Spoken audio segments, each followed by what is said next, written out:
बनाते वो टाइम बनाते टाइम भी मुझे बहुत, आपको फील हो रहा था बनाते टाइम कि ये चलने वाला है? मुझे तो बहुत पसंद आई थी।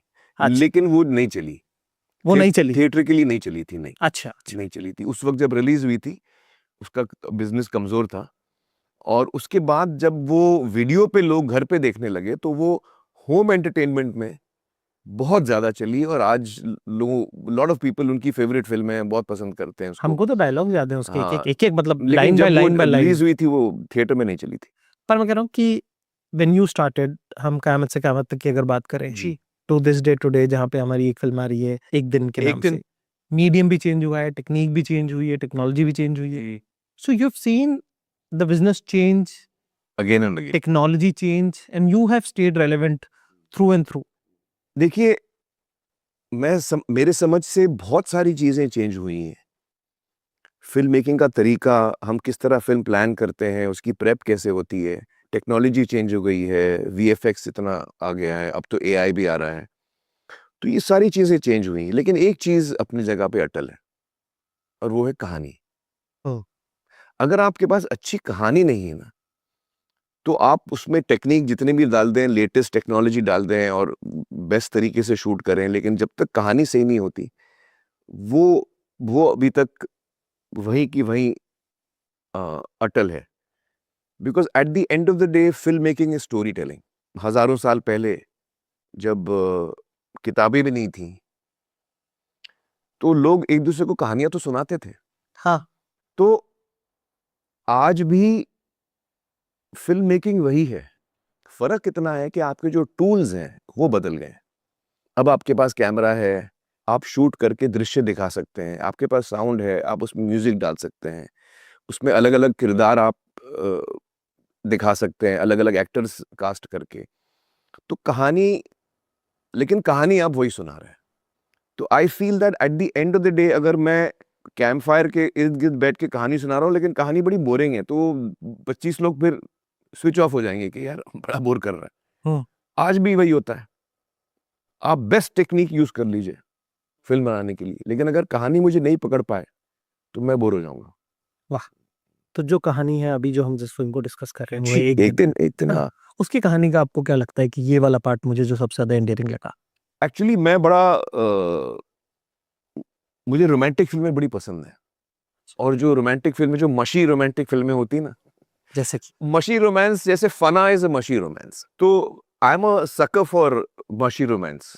ठीक, तो जैसे 51 डेट्स फिल्म आई थी, तो मैं बहुत रोया, बहुत मजा आया मुझे, और इस टाइप की फिल्में मुझे बहुत पसंद है। मतलब सबके सामने जो लोग देख रहे साथ में, हाँ, मैं, या अकेले कमरे में? देखिए, मैं हंसता भी हूँ सबके सामने हूँ और रोता भी सबके सामने वो हूँ। तो इंटरव्यू में देखा हमने। एक्चुअली मेरे लिए ये दोनों इमोशंस हैं, हाँ, हम क्यों एक इमोशन दिखाएं और दूसरा छुपाएं। वाकई में। तो मैं कतराता नहीं हूँ रोने नहीं, से। उससे और भी मतलब जब जब आप जैसा एक्टर जब खुलकर अपने आप को एक्सप्रेस करता है, तो हाँ, उससे और लोगों को भी लगता है कि वो भी कर सकते हैं। नहीं, और एक और चीज है हिंदुस्तान में कि हमको बचपन से बोला जाता है कि यार मत रो, लड़कों को बोला जाता है मत रो, जी जी। कि तुम कैसे मर्द हो यार, रो रहे हो तुम। हाँ, और मुझे नहीं लगता कि रोना या ना रोना ताकत की कोई प्रूफ, या यू नो आप नहीं रोंगे तो आप बड़े ताकतवर हैं, ऐसी बात नहीं है। बल्कि अगर आप रोते हैं खुल के, उसमें कोई कमजोरी नहीं है। मैं किसी से बात कर रहा था कि you have to be such a alpha that you can be beta. कि वो आपकी ताकत इसमें है कि आप हाँ, कमजोरी दिखा दिखा सकते सकते हो, हैं। हाँ, हाँ, हाँ, हाँ। वो वाली बात है। तो तो हाँ, तो you are sucker for a romantic. I am a sucker for mushy romance. तो जब ये कहानी मेरे सामने आई एक दिन, मुझे बहुत पसंद आई, मैं खूब मतलब रोया हुआ भी। एक्चुअली कहानी ये है, लड़का जो है बड़ा डिफिडेंट टाइप का लड़का है। डिफिडेंट से मेरा मतलब ये है कि वो अपने आप में बिलीव नहीं करता। उसको लगता है कि यार मैं लड़की को कैसे अप्रोच करूं। अंडर कॉन्फिडेंट नहीं कहते उसको, अंडर कॉन्फिडेंट भी कह सकते हैं, चलिए।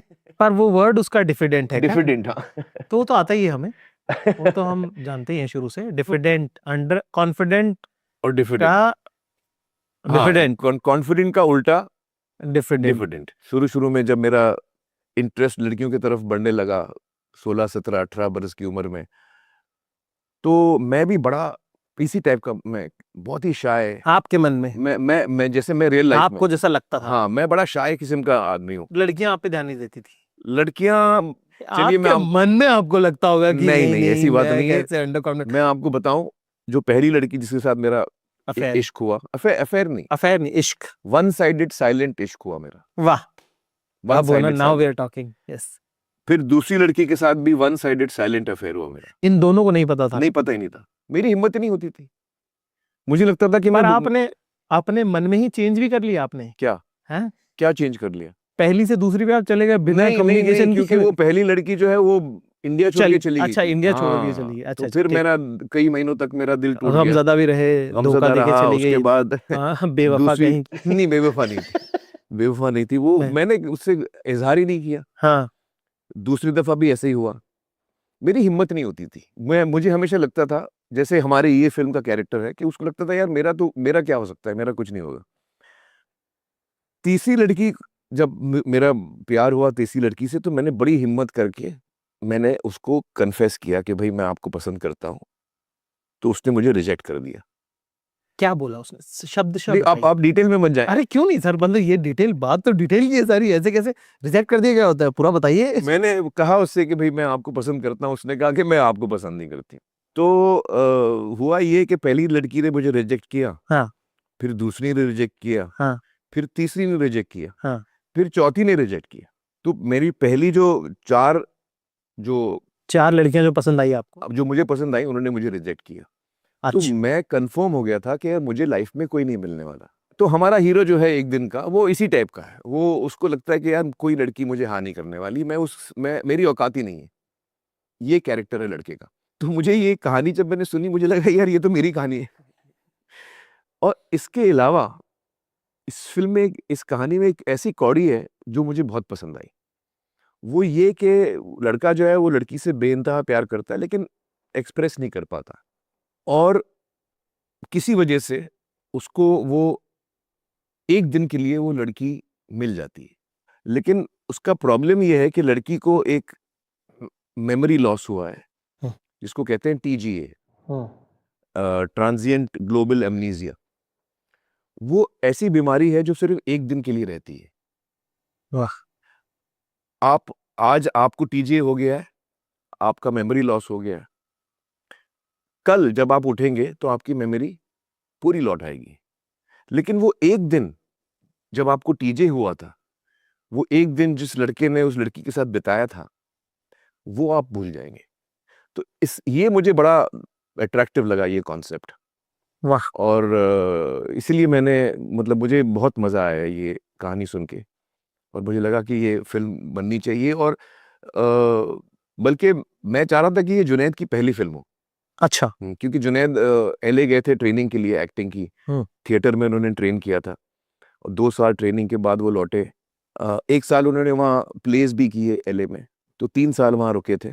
3 साल के बाद जब लौटे, तो उस वक्त मैं लाल सिंह चड्ढा बना रहा था। हाँ, और मैंने अद्वैत से कहा कि यार अद्वैत, एक काम करो, एक 8-10 सीन तुम शूट करो जुनैद के साथ, एज इफ जुनैद लाल सिंह चड्ढा है। तो मैं देखना चाह रहा हूँ कि वो क्या सीखा है उसने, अच्छा। और तुम्हारा भी टेस्ट हो जाएगा, क्योंकि तुम इतनी बड़ी फिल्म बनाने जा रहे हो, और मुझे देखना है कि तुम सीन्स को कैसे हैंडल कर रहे हो। हम्म, तब मुझे अंदाजा हुआ कि जुनैद ने बहुत ही बेहतरीन काम किया था, बहुत ही बेहतरीन काम किया था। हम्म, और उसकी अलग अलग वजह थी, जिसमें एक पॉइंट पे मैंने ये भी सोच लिया था कि चलो लाल सिंह में मैं जुनैद को ले लेता हूँ, हाँ, लेकिन वो हुआ नहीं, हम्म, मुमकिन नहीं था। लेकिन उस बीच महाराज आ गई, हम्म, जिसमें उसके काम की काफ़ी तारीफ हुई। हाँ, और फिर एक फिल्म आई लव यापा। लव यापा, जो नहीं चली। हाँ, हालांकि मुझे लव यापा अच्छी लगी थी, और मुझे जुनैद का काम भी अच्छा लगा था, खुशी का काम भी अच्छा लगा था, हम्म। लेकिन नहीं चली वो फिल्म। मैं कह रहा हूँ कि जब हम किसी और की तो बात नहीं कर रहे हैं यहाँ पे, हम जी आप ही के बेटे की बात कर रहे हैं, जी जी अपनी जी। आल औलाद की बात हो रही है यहाँ पे, ठीक है? तो उनको इतना ऑब्जेक्टिवली, क्या as a father, as as a mentor, है ना, ऑल्सो एज अ प्रोड्यूसर, क्या हम उतना ऑब्जेक्टिवली देख पाते हैं कि जैसे कि फॉर एग्जांपल हमारी मम्मी से आप पूछिए, तो हमसे तो गुड लुकिंग कोई हिंदुस्तान में लड़का नहीं होगा। पर ये तो हमको तो दिख ही रहा है ना, हमको लोग क्या कह रहे हैं वैसा वैसा, है ना? हमारे फादर के हिसाब से भी यही है कि अपनी हाँ, औलाद तो सबको पर आप इतना ऑब्जेक्टिवली बता पा रहे हैं कि ये है, ये मैं नहीं बड़ा है, वो ऑब्जेक्टिव हूँ। हाँ, मैं तो ऑब्जेक्टिव हूँ अपने आप को लेकर भी। जब मैं अपना काम देखता हूँ, तो मुझे पता है कि मेरी कमजोरी कहाँ है, मैंने कहाँ गलतियां की हैं। मैं बड़ा शार्प हूँ अपने काम को लेकर।